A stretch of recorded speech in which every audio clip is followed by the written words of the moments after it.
ಪೊಲೀಸರು ಸಲ್ಲಿಸಿರುವಂತಹ charge sheet ನಲ್ಲಿ ಆರೋಪಿಗಳ ಹೇಳಿಕೆಯ ಬಗ್ಗೆ ನಾವು ಮಾಹಿತಿಯನ್ನು ಕೊಡ್ತಾ ಇದ್ದೀವಿ. ಆರೋಪಿಗಳ ಪೈಕಿ ಆರೋಪಿ ನಂಬರ್ 3 ಪುಟ್ಟಸ್ವಾಮಿ ಅಲಿಯಾಸ್ ಪವನ್. ಈತ ಬಹಳ ಪ್ರಮುಖ ಕಾರಣ, ಈತನಿಂದಲೇ ಪ್ಲಾನ್ ಎಕ್ಸಿಕ್ಯೂಟ್ ಆಗಿತ್ತು. ಅಂದ್ರೆ ಪ್ಲಾನ್ ರೂಪಿತವಾಗಿದ್ದು ಈತನಿಂದಾಗಿ.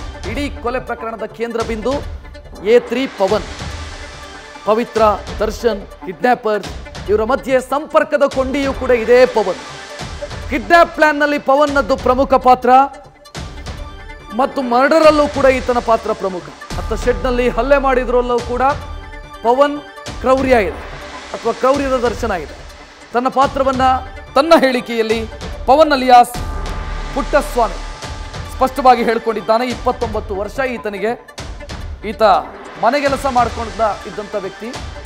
ಈತ ಚನ್ನಪಟ್ಟಣ ರಾಮನಗರ ಜಿಲ್ಲೆಯವರು.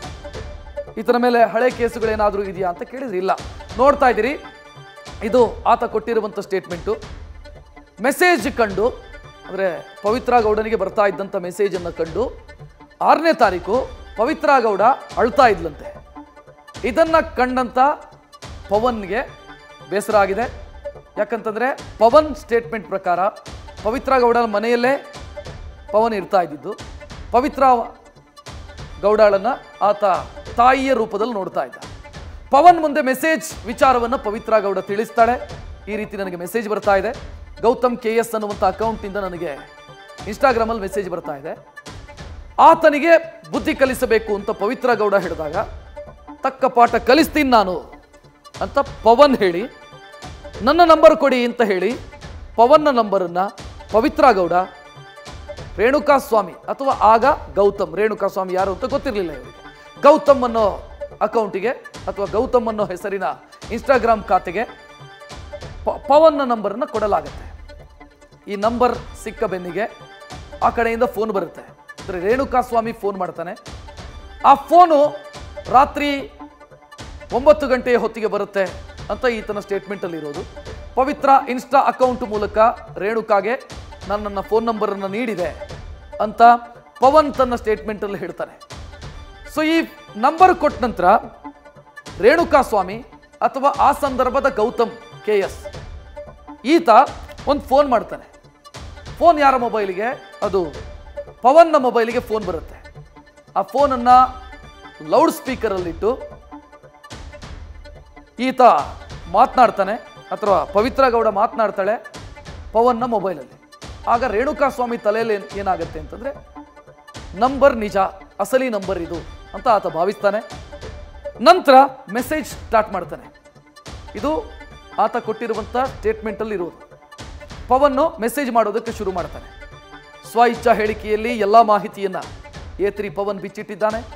ಮೆಸೇಜ್ ಸ್ಟಾರ್ಟ್ ಆಗಿದ್ದು ಹೇಗೆ, ಮೆಸೇಜಲ್ಲಿ ಕೆಡ್ಡ ತೋಡಿದ್ದು ಹೇಗೆ, ಮತ್ತು ಆತನಿಗೆ ಅಂದರೆ ಗೌತಮ್ ಹೆಸರಲ್ಲಿದ್ದಂಥ ರೇಣುಕಾಸ್ವಾಮಿ ಆತನಿಗೆ ನಂಬಿಕೆ ಬರೋ ರೀತಿಯಲ್ಲಿ, ಅಂದರೆ ಹೆಣ್ಣು ಮಗಳೇ ನನ್ನ ಜೊತೆಗೆ ಚಾಟ್ ಮಾಡ್ತಿದ್ದಾಳೆ ಅನ್ನೋದು ಗೊತ್ತಾಗಬೇಕು ಅಂತಾದರೆ ಒಂದು ಸ್ವಲ್ಪ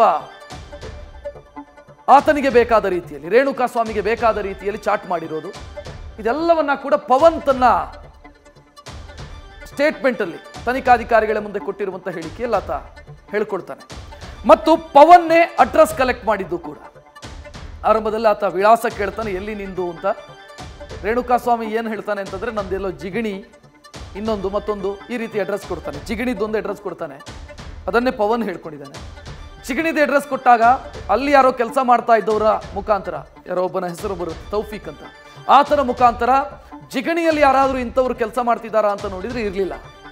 ಆನಂತರ ಗೊತ್ತಾಗುತ್ತೆ ಈತನಿಗೆ ಇದು ಸುಳ್ಳು ಅಂತ. ಮತ್ತೆ ಚಾಟ್ ಮಾಡಿ, ಪವಿತ್ರ ಗೌಡನ ಹೆಸರಲ್ಲಿ ಚಾಟ್ ಮಾಡಿ ಪವನ್ನು ರೇಣುಕಾಸ್ವಾಮಿಯ ನಿಜವಾದಂಥ ವಿಳಾಸ ಮತ್ತು ಆತನ ಮನೆ ಇದೆಲ್ಲವನ್ನ ಕೂಡ ಕಲೆಕ್ಟ್ ಮಾಡ್ತಾರೆ. ಚಿತ್ರದುರ್ಗದವನು ಅಂತ ಹೇಳದ ಕಾರಣ ಆರಂಭದಲ್ಲೂ ಹುಡುಕಾಟಕ್ಕೆ ಪವನ್ಗೆ ಸಮಸ್ಯೆ ಆಗುತ್ತೆ.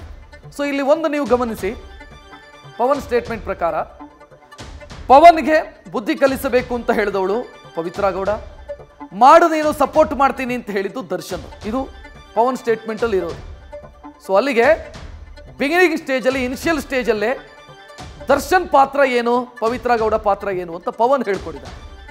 ಇನ್ನು ನಂದೀಶ್ ಈ ಕೇಸ್ನ ಆರೋಪಿ ನಂಬರ್ 5, ಆತನಿಗೂ ಕೂಡ ತಿಳಿಸ್ತಾನೆ ಆ ಗೌತಮ್ ಅನ್ನುವಂಥ ವ್ಯಕ್ತಿಯನ್ನು ಹುಡುಕುವಂಥ ಪ್ರಯತ್ನ ಆಗಬೇಕು, ಹುಡುಕಬೇಕು ಅಂತ ಪವನ್ ಹೇಳ್ತಾನೆ. ಚಿಗಣಿಯಲ್ಲಿ ಮೊದಲು ಹುಡುಕಾಟ ಆಗುತ್ತೆ, ಈಗಾಗಲೇ ಹೇಳಿದೆ ನಾನು ಅದನ್ನು. ನಂತರ ಚಿತ್ರದುರ್ಗದ ಮಾಹಿತಿ ಸಿಗುತ್ತೆ. ಆ ಮಾಹಿತಿಯನ್ನು ಕೊಟ್ಟಿದ್ದು ಸ್ವತಃ ರೇಣುಕಾಸ್ವಾಮಿಯೇ. ನನ್ನ ಮನೆ ಇದು ಅಂತ ಲೈವ್ ಲೊಕೇಶನ್ ಕಳಿಸ್ತಾನೆ ರೇಣುಕಾಸ್ವಾಮಿ. ನಾನು ಇಲ್ಲಿ ಕೆಲಸ ಮಾಡ್ತಾ ಇದ್ದೀನಿ ಅಂತ ಅಪೋಲೋ ಫಾರ್ಮಸಿ, ಚಿತ್ರದುರ್ಗದ ಅಪೋಲೋ ಫಾರ್ಮಸಿ, ಅದರ ಡೀಟೇಲ್ ಕಳಿಸ್ತಾನೆ.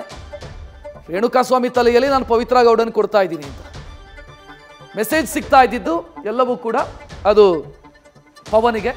ಸೊ ಇದೆಲ್ಲ ಆದ ನಂತರ ರಾಘವೇಂದ್ರನ ಮುಖಾಂತರ ಸಂಪರ್ಕ ಸಾಧಿಸಿ ಆತನನ್ನು ಕಿಡ್ನ್ಯಾಪ್ ಮಾಡಿಸಿ ಕರ್ಕೊಂಡು ಬಂದು ಇಲ್ಲಿ ಮರ್ಡರ್ ಮಾಡಿ ಮತ್ತು ಸಾಕ್ಷ್ಯನಾಶ, ಇದೆಲ್ಲದರಲ್ಲೂ ಕೂಡ ಪವನ್ ಪಾತ್ರ ಇದೆ. ಪವನ್ನ ಮೇಲೆ ಎಲ್ಲ ಸೆಕ್ಷನ್ಗಳನ್ನು ಹಾಕಿದ್ದಾರೆ. ಅಂದರೆ 120B, 143, 147, 148, 49, 201, 364 ಅಂದರೆ ಕಿಡ್ನ್ಯಾಪ್, 302 ಅಂದರೆ ಮರ್ಡರ್, 34 ಅಂತಂದರೆ ಕಾಮನ್ ಇಂಟೆನ್ಷನ್. ಸೊ ಇದೆಲ್ಲ ಸೆಕ್ಷನ್ ಅನ್ನ ಕೂಡ ಈತನ ಮೇಲೆ ಹಾಕಿದ್ದಾರೆ. ಅಂದರೆ ಈ ಕೇಸ್ನಲ್ಲಿ ಪೊಲೀಸರು ಹಾಕಿರುವಂಥ ಅಷ್ಟು ಸೆಕ್ಷನ್ಗಳು ಈತನಿಗೆ ಅಟ್ರಾಕ್ಟ್ ಆಗುತ್ತೆ. ಬೈಫರ್ಕೇಶನ್ ಆಫ್ ಕ್ರೈಮ್ ಕಂಪ್ಲೀಟ್ಲಿ ಈತನ ಮೇಲೆ ಅಟ್ರಾಕ್ಟ್ ಆಗುತ್ತೆ, ಎಲ್ಲ ಸೆಕ್ಷನ್ಗಳು ಕೂಡ.